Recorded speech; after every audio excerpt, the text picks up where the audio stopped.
ইসলাম যতদিন বেঁচে থাকবে ততদিন সন্ত্রাস বেঁচে থাকবে। ইসলাম যতদিন বেঁচে থাকবে ততদিন অমুসলিমদের কোনো নিরাপত্তা থাকবে না, নারীর কোনো নিরাপত্তা থাকবে না। কাশ্মীরের পেহেলগামে জিহাদি হামলার ঘটনায় বিস্ফোরক মন্তব্য করছেন বাংলাদেশি লেখিকা। তিনি বলছেন, ইসলাম যতদিন বেঁচে থাকবে ততদিন সন্ত্রাস বেঁচে থাকবে। জম্মু কাশ্মীরের পেহেলগামের ভাইসারান ভ্যালি ঘটনায় শোকস্তব্ধ গোটা দেশ।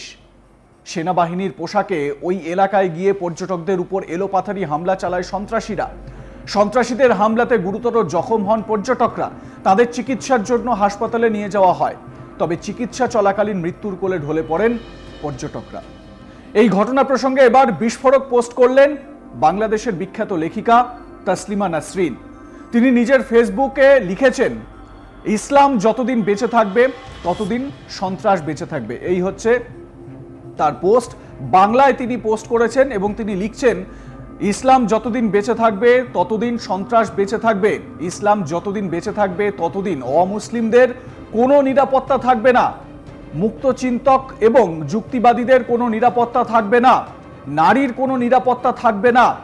ইসলাম যতদিন বেঁচে থাকবে ফুল শুকিয়ে যেতে পারে, শিশুরা শেষ হয়ে যেতে থাকবে, বৃষ্টির মতো ঝরে পড়তে থাকবে লক্ষ লক্ষ পায়রা। ইসলাম যতদিন বেঁচে থাকবে ততদিন সভ্য হবে না কোনো রাজ্য, কোনো রাষ্ট্র, সভ্য হবে না পৃথিবী। এই পোস্টটি তাসলিমা নাসরিন নিজে করেছেন ফেসবুকে। গত মঙ্গলবার 22 এপ্রিল দুপুর 2:30টার সময় পেহেলগামে ভয়াবহ হামলায় নিহত হন 26 জন পর্যটক। নিহতদের মধ্যে পশ্চিমবঙ্গের 3 বাঙালি পর্যটকও রয়েছেন। পাকিস্তানি জঙ্গি সংগঠন লস্কর ই তৈবার স্থানীয় শাখা দ্য রেজিস্ট্যান্স ফ্রন্টকেই এই ঘটনায় মূল চক্রী বলা হচ্ছে। প্রত্যক্ষদর্শীরা ভয়াবহ দৃশ্য বর্ণনা করেছেন। ধর্ম জেনে জেনে পর্যটকদের কাছ থেকে তাদেরকে খতম করা হয়েছে, তারপর তারা জঙ্গলে পালিয়ে যায়। হামলার প্রাথমিক তদন্তে আরো কয়েকটি চাঞ্চল্যকর তথ্য সামনে আসছে। জানা যাচ্ছে এই হামলায় পাকিস্তানি ও স্থানীয় কাশ্মীরি সন্ত্রাসবাদীরা যৌথভাবে তারা যুক্ত ছিল। এক সন্ত্রাসীর প্রথম ছবি সামনে এসেছে। এই ছবিটি ঘটনাস্থলের, যেখানে এক সন্ত্রাসীকে হাতে গান ধরে থাকতে দেখা গিয়েছে। যদিও ছবিতে সন্ত্রাসীর মুখ দেখা যাচ্ছিল না প্রাথমিকভাবে, তবে পরবর্তী সময় বিভিন্ন সংবাদ মাধ্যমে ওই 4 জিহাদি যারা ওখানে আক্রমণ চালিয়েছিল তাদের কালার ছবি, সেই ছবি সংবাদ মাধ্যমে সামনে আসে। এনআইএ সেই ছবি শেয়ার করে। অমরনাথ যাত্রার আগে পেহেলগামে জঙ্গি হামলার ঘটনায় নড়েচড়ে বসেছে কেন্দ্রীয় সরকার। সৌদি সফর বাতিল করে দেশে ফেরেন প্রধানমন্ত্রী নরেন্দ্র মোদী। দেশের নিরাপত্তা বিষয়ক সর্বোচ্চ কমিটি, ক্যাবিনেট কমিটি অন সিকিউরিটির বৈঠক সারেন তিনি। এই বৈঠকে সভাপতিত্ব করেন প্রধানমন্ত্রী। ওই বৈঠকের পর জরুরি সংবাদ সম্মেলন ডাকে ভারতের বিদেশ মন্ত্রক। ওই ব্রিফিংয়ে বিদেশ সচিব বিক্রম মিশ্রি সন্ত্রাসী হামলার সঙ্গে সীমান্ত পারের যোগসাজশ তুলে ধরেন। তিনি বলেন, কেন্দ্রশাসিত অঞ্চল জম্মু কাশ্মীরে সাফল্যের সঙ্গে নির্বাচন হওয়ার পরেই এই আক্রমণ শানানো হলো। এমন একটা সময় হামলা হলো যখন সেখানে ধারাবাহিকভাবে উন্নয়ন ও প্রবৃদ্ধি হচ্ছে। পাকিস্তানের বিরুদ্ধে কিছু সিদ্ধান্ত নেওয়া হয়েছে, সেগুলো আমরা সবাই জেনে গিয়েছি অলরেডি। 1960 সালের সিন্ধু জলবন্টন চুক্তি স্থগিত করা হয়, যতক্ষণ না পাকিস্তান বিশ্বাসযোগ্যভাবে এবং পাকাপাকিভাবে সীমান্ত পারের সন্ত্রাসের প্রতি তাদের সমর্থন প্রত্যাহার করছে। পর্যটকদের উপর হামলার পরেই বৈঠকে বসে নিরাপত্তা সংক্রান্ত ক্যাবিনেট কমিটি। প্রধানমন্ত্রী নরেন্দ্র মোদীর বাসভবনে এই বৈঠক চলে প্রায় 2.5 ঘন্টা। স্বরাষ্ট্রমন্ত্রী অমিত শাহ, জাতীয় নিরাপত্তা উপদেষ্টা অজিত ডোভাল, বিদেশমন্ত্রী এস জয়শঙ্কর, প্রতিরক্ষামন্ত্রী রাজনাথ সিং এই বৈঠকে উপস্থিত ছিলেন। তারপর ভারতের যে অ্যাকশন, সেই অ্যাকশন কিন্তু লক্ষ্য করা যাচ্ছে। এবং এই যে কূটনৈতিক একটা ডিসিশন নেওয়া, ওয়াঘা আটারি যে বর্ডার, সেই বর্ডার সিল করে দেওয়া হয়েছে এবং পাকিস্তানি নাগরিক যারা এখানে উপস্থিত ছিলেন বা ভারতে যারা ছিলেন ভিসা নিয়ে, তাদেরকে পাকিস্তানে ফেরত যেতে নির্দেশ দেওয়া হয়েছে। একই সঙ্গে ভারতীয় নাগরিক যারা পাকিস্তানে রয়েছেন তাদেরকে ভারতে ফিরে আসার নির্দেশ দেওয়া হয়েছে। এই যে ডিসিশনগুলো নেওয়া হচ্ছে, এই কূটনৈতিক ডিসিশনগুলো নেওয়া হচ্ছে, এই কূটনৈতিক ডিসিশনগুলো নেওয়ার ক্ষেত্রেই দেখা যাচ্ছে পাকিস্তান নড়ে চড়ে বসেছে। এখনো পর্যন্ত কোনো সামরিক অ্যাকশন হয়নি, যা হচ্ছে এক্সারসাইজ হচ্ছে। ইন্ডিয়ান আর্মির এক্সারসাইজ লক্ষ্য করা যাচ্ছে, ইন্ডিয়ান এয়ারফোর্সের এক্সারসাইজ আক্রমণ হচ্ছে। সেগুলো সব দেশের অন্দরেই হচ্ছে, মহড়া হচ্ছে। আর এই মহড়া দেখেই পাকিস্তান একেবারে থরহরিকম্প।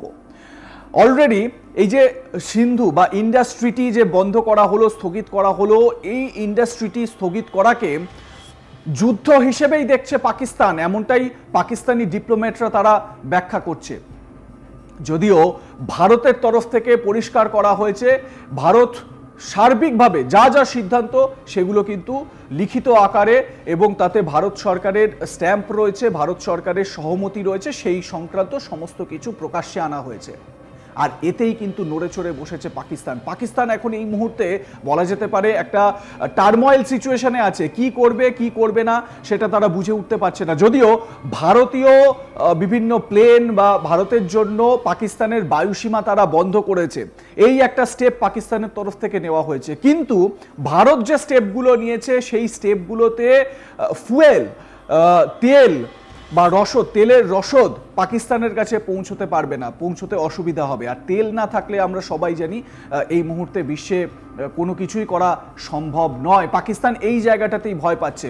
অন্যদিকে আপনারা জানেন যে বান্দিপোরায়, কাশ্মীরে, সেখানে লস্করে তৈবার এক শীর্ষ কমান্ডার আলতাফ লালি, তাকে খতম করেছে ইন্ডিয়ান আর্মি। ইন্ডিয়ান আর্মির কাছে নির্দিষ্ট কিছু তথ্য ছিল, সেই তথ্যের ভিত্তিতে অপারেশন চালায় ইন্ডিয়ান আর্মি এবং এই অপারেশনে ঢের করা হয় এই লস্কর কমান্ডারকে।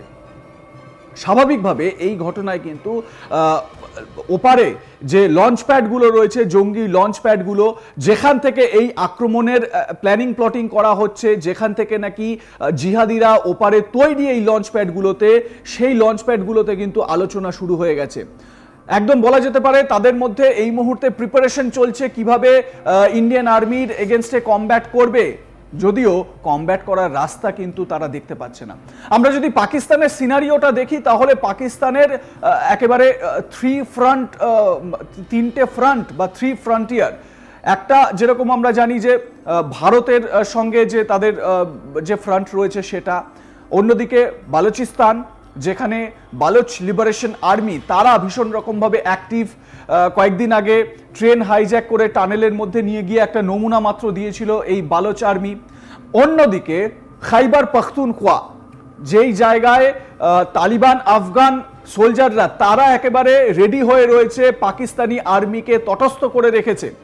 একই সঙ্গে টিটিপি, তেহরিকি তালিবান পাকিস্তান, তাদের যে বা জঙ্গি অ্যাক্টিভিটি, তাদের যে জিহাদি কার্যকলাপ, তাতে একেবারে নাস্তানাবুদ হয়ে পড়েছে পাকিস্তান। পাকিস্তানি সেনা এই মুহূর্তে ভেবে কুল করে উঠতে পারছে না যে তারা কি করবে, কোন পর্যায়ে গিয়ে এর মোকাবিলা করা যেতে পারে। একবার ভেবে দেখুন, ইন্ডিয়া যদি কোনো স্ট্রং অ্যাকশন নেয় আগামী দিনে, যেটা নিয়ে খুব চর্চা হচ্ছে, তাহলে পাকিস্তানের কি হাল হবে। আপনাদের মতামত কি এ বিষয়ে জানাতে ভুলবেন না। দেখতে থাকুন আজ তাক বাংলা, সাবস্ক্রাইব করুন আমাদের ইউটিউব চ্যানেলটি, বেল আইকন প্রেস করুন নোটিফিকেশন পেতে।